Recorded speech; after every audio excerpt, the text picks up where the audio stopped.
يا جماعه مفيش اكتر من كده. البضاعه دي كانت رايحه فرنسا، لاجل حظكم جبتها لكم هنا في سبا باشا من تاني وفي شارع الاقبال. يا جدعان مفيش اكتر من كده مصداقيه ودليل. بصوا النظافه اصلا اللي هلت عليا.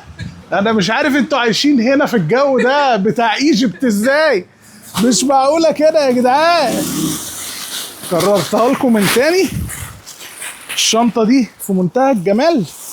ماشي ونروق عليها. تعالى تعالى اوري لك وهي معروضه. ايوه هات لنا كده. اسمك ايه يا شاطره؟ ايمان. ايمان. قربت انساكي. الشنطه دي ليها تفاصيل كده تحفه. سوستتين كبار من جوه، شنطه داخليه. خامتها جبار. بص اسمعي الصوت كده.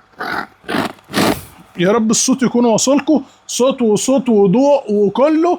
اغلى شنطه عندي في المحل بجد. الحاجات دي انا جبتها لكم. لا مش لازم احور كده فرنسا بقى يعني مش لازم، بس بجد والله العظيم تحفه التحف. موجوده عند سيجو في اسكندريه. لو عايزه العنوان اساليني في الكومنتات.